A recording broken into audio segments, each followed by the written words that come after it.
A lot of people have experienced a degree of trauma that they feel because of the work that we did, perhaps, they feel comfortable approaching me.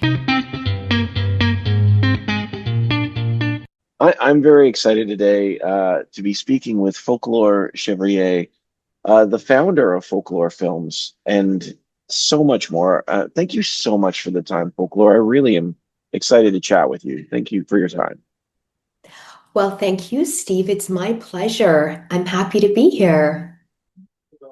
This is, I mean, you've done so many things. This is your career has led you to so many places, but let's start with your role because I my understanding is you started off in acting and modeling and moved into this to start folklore films. Why did you want to make that change? And can you tell us a little bit about it?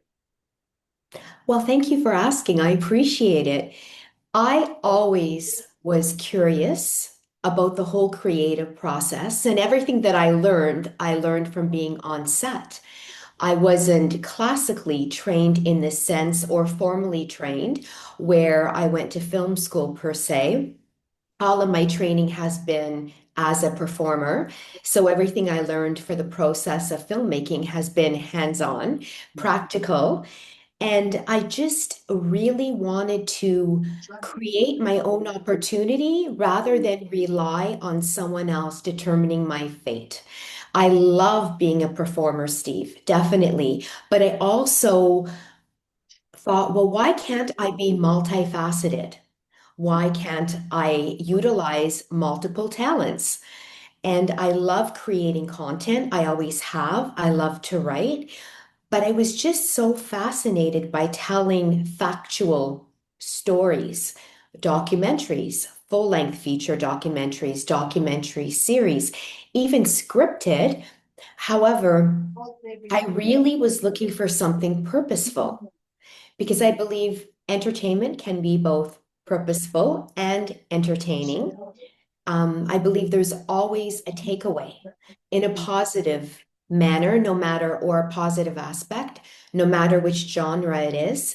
So I came across the Christine Jessop story. I heard about it, and I understand that you're a youth and community minister and a pastor. So, if I may, I don't always talk about faith and I always don't talk about signs and where I feel I'm being directed because it could be off-putting for some and eye-rolling.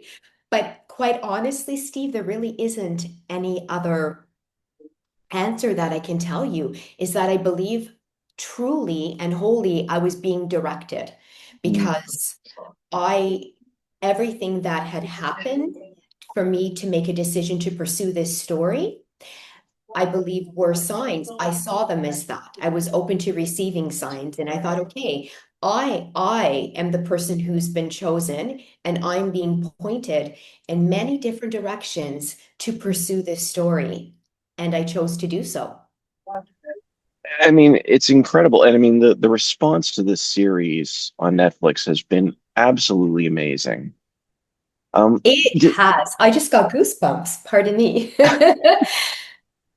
ha- has it surprised you in some way, the response to this? I mean, obviously, the Christine Jessup story has been one that is infamous in Canadian history.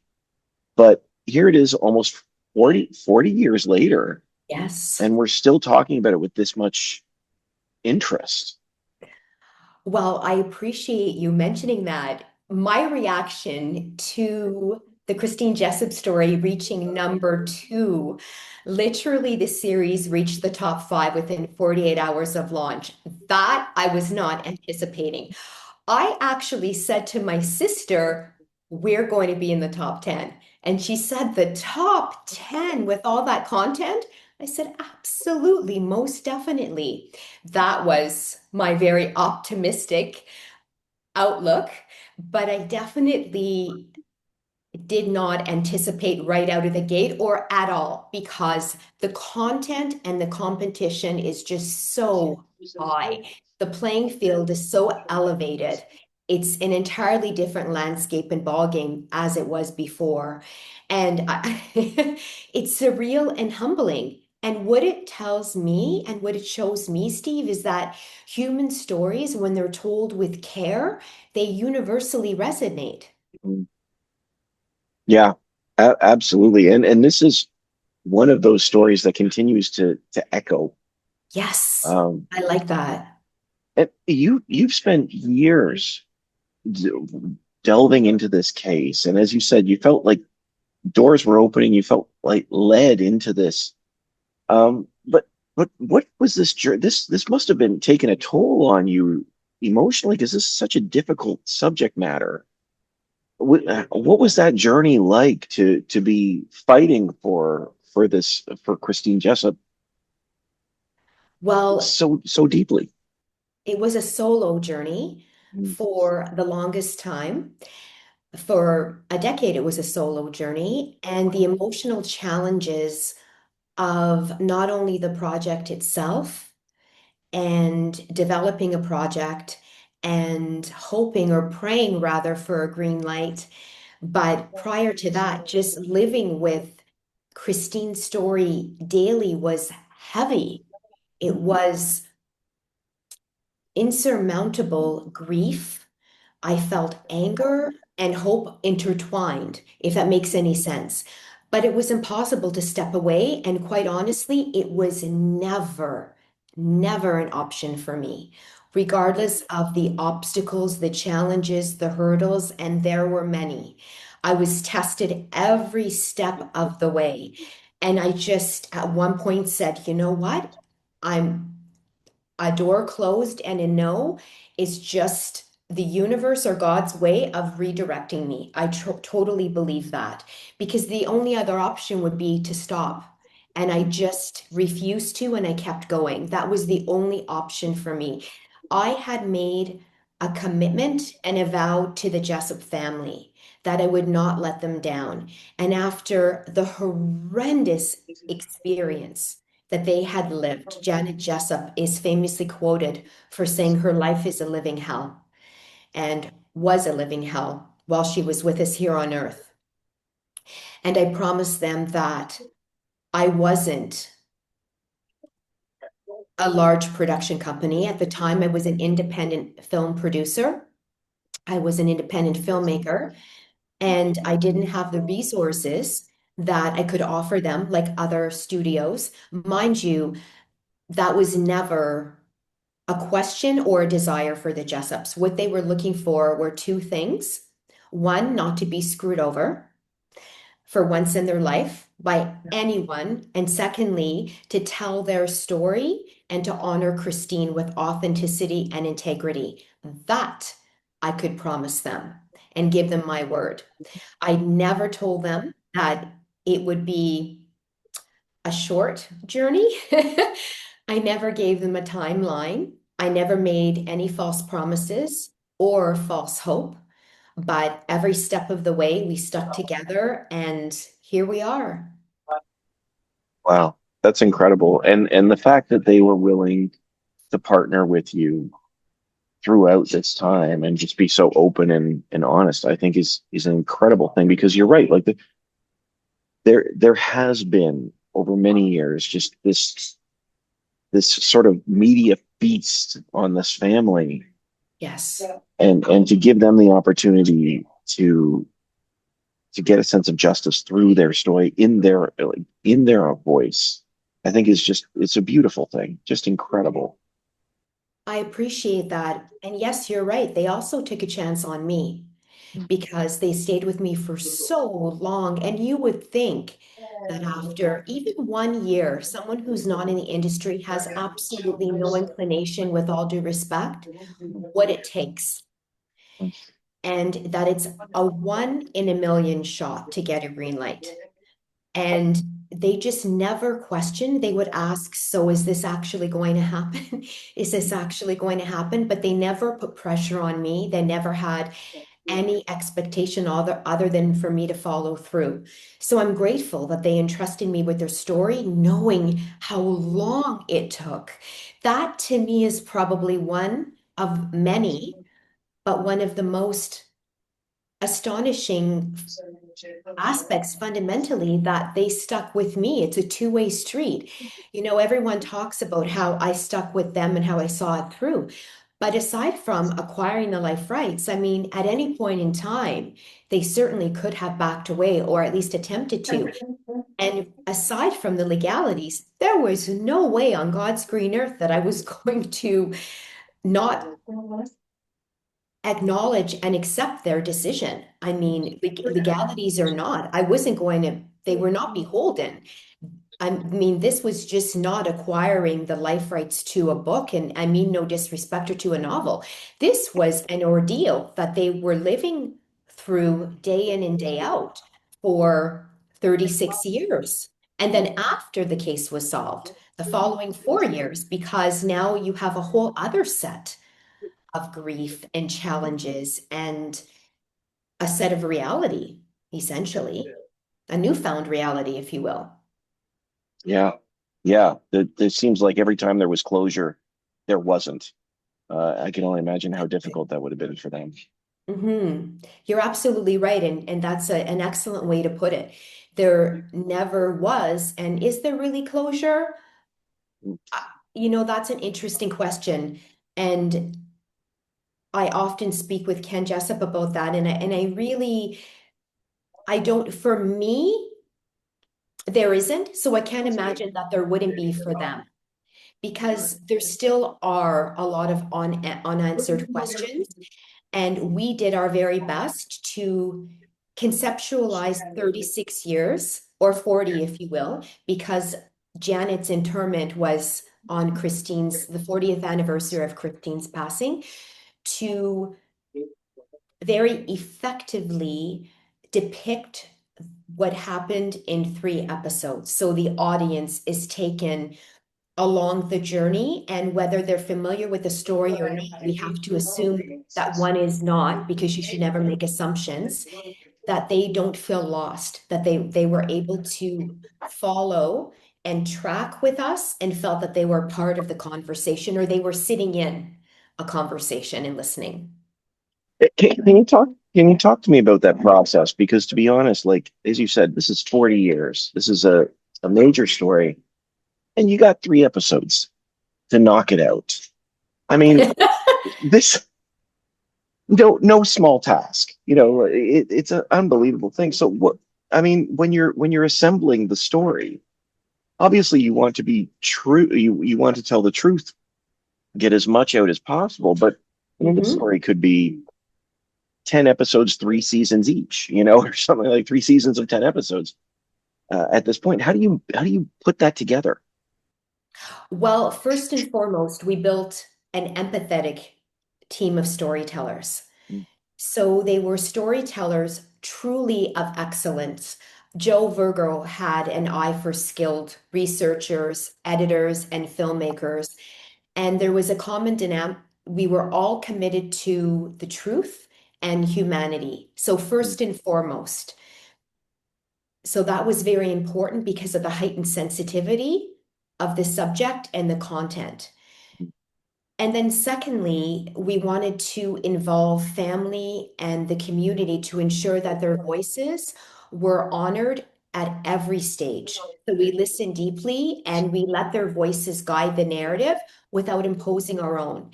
And more often than not, without passing judgment, I think we have an unconscious bias.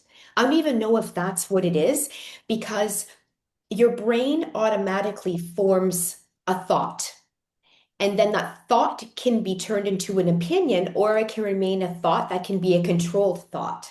Mm, So it's very natural to pass judgment and not necessarily a negative judgment. I find oftentimes judgment has a negative connotation, but you're trying to process everything. You're yeah. trying to understand, you're trying to make emotional and intellectual decisions.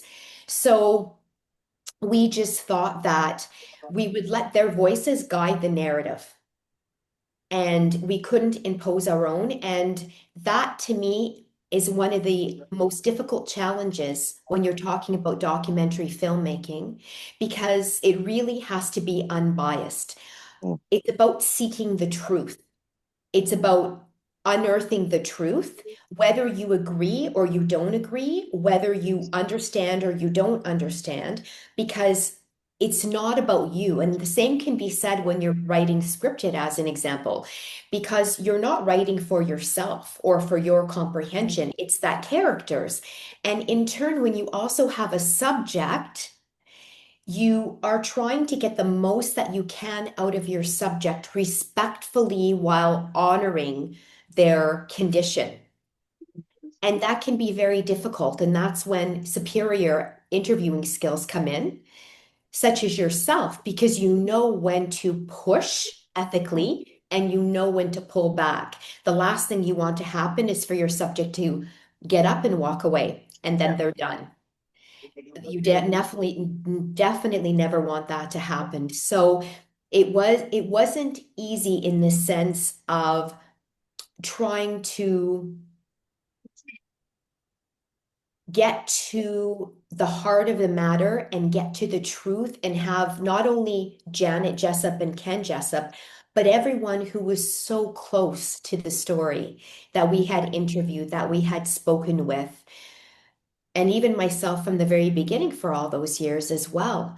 But for them to agree to be involved and to offer that vulnerability and to not sensationalize it and to not take advantage of someone being exposed ethically is very easy to do for me, for us, also for you, but the process is entirely different. So it's a very intricate, fine line to walk, one being a human being and having humanity, and the other being a producer and doing your job. Yeah, yeah, that is a real commitment and to walk that line. And I respect it so much because you know, this in this particular series, you get there seems to be a trust. Well, I mean, we've already talked about there's a deep trust between, you know, you and the family to get them to share. And that level of openness doesn't come easy. So I appreciate that the incredible difficulty of that must be as a producer to walk that line. Uh, It is because you naturally, as a human, you feel a sense of, well, not a sense, you feel immense compassion and empathy and apathy and responsibility. The weight is enormous, but also I care for them. I mm, like them. They're good human beings. They're good people. My my heart was ripped out of my chest for them, and I can't even imagine what they experienced. It's not my story. It's their yes. story. But then also, on the other hand, I had to ensure that I did separate myself because it's not my family. And again, it's not my story to tell. I'm a portal. We are a portal by which we tell their story. So there's a difference. And that's why we were not on camera. No one was, because it's not a primetime interview. It's a premium blue chip documentary series, and it's their story to tell. Yeah. So when you have the interview on camera, and not to say that that's not a strong choice, but it depends on the format and the content. And that would just take away from the purpose of the story. You know, you talk about stories and with folklore films, my understanding is you're looking for stories that heal, empower, and ignite change. And I would Yeah. love to know what that means to you. How do your stories bring those elements to life? Oh, I appreciate you asking that question. Well, again, as we had mentioned in the beginning, getting back to purposeful entertainment. Unfortunately, a lot of people have a story to tell, and a lot of people have experienced a degree of trauma that they feel because of the work that we did, perhaps, they feel comfortable approaching me specifically, I can only speak for myself and the people whom approached me to tell their story.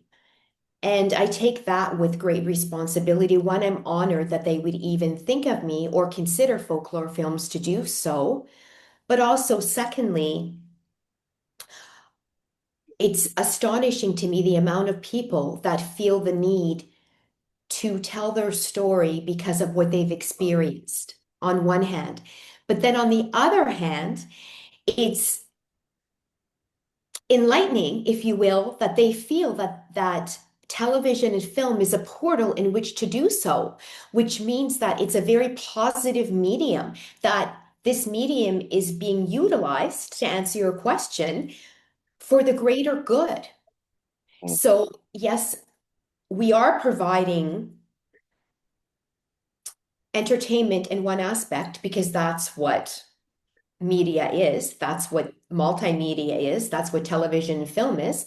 But in the same token, it is purposeful and it can be healing because it is. And that's what brings me to what I'll never forget what Ken Jessop had said to me and said to all of us, that in his mid 50s, for the first time in his life, he feels like he's not just existing, that he's living, let alone using the word thriving.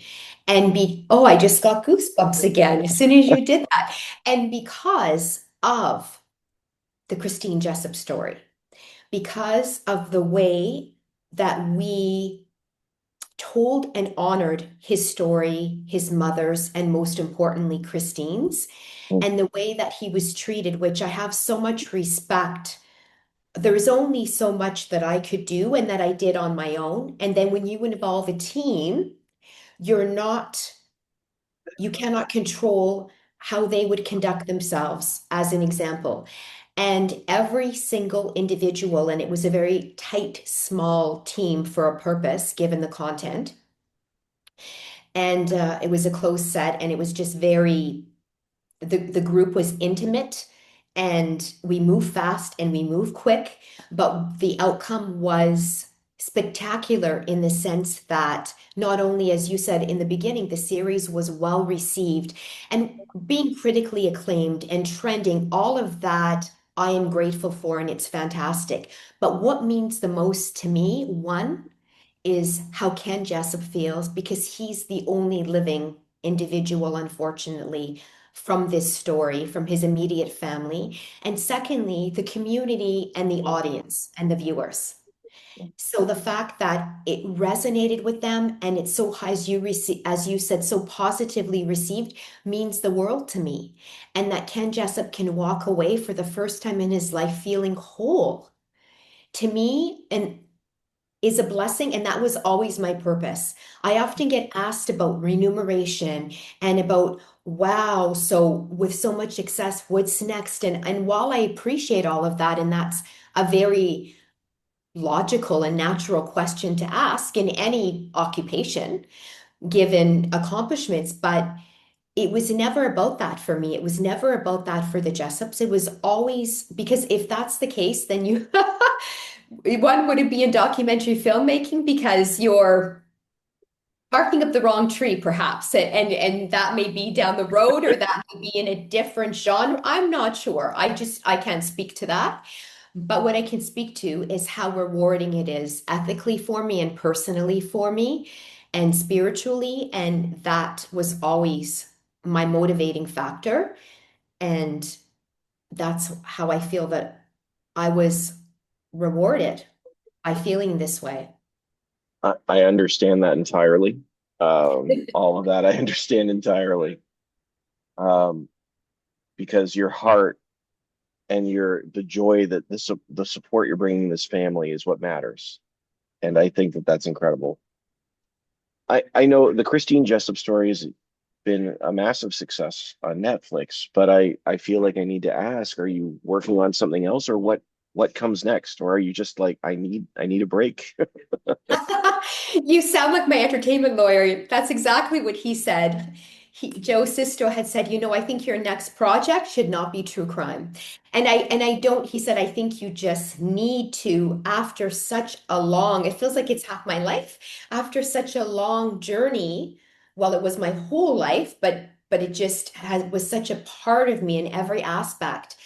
But I don't like to categorize the Christine Jessop story as true crime. Obviously, that's the genre. It's not a comedy. It's not a horror film. It's Sure. not a thriller, but it's a human story with global appeal. So I have my own IP that I'm developing through Folklaur Films. And then I also have a co-producer that we have co-pro IP that we're developing together. And one being a factual sports premium docu-series, a returnable docu-series called Rise Up. And it's about football and soccer, if you will, but it's entirely different. It's not another sports documentary or another sports series. It's very daring in the sense that I like to take risks. And if I'm in it, it has to be bold and daring material. And I believe that's truly what the intellectual audience wants. I believe they're looking to be mentally stimulated. And the other project is tentatively called My Name is Folklore. That's the working title, and it's based on my story, which the Mm. public doesn't know about from my experiences in childhood and then my experiences, and completely unrelated, I will say, to what Christine and the Jessops have experienced. There's no correlation there. I just believed that Christine's story deserved to be told. That's it. There's no connection there. I often get asked that. I cannot, thank God, relate to any of their experiences. I wouldn't wish that on any human being. But my experiences are entirely different. And then just the journey alone with the Christine Jessup story is a story unto itself. Yeah. So when we get back to talking about purposeful entertainment and stories that are healing and stories that will create and spark dialogue and conversation and hopefully join forces as opposed to more separation, I'm looking for unity in this world. And I myself find that as a person, not as a filmmaker or an actor or a producer, but as a human, at my core, I feel that I've evolved in a way just through this process with this story where I realize that listening more is a skill.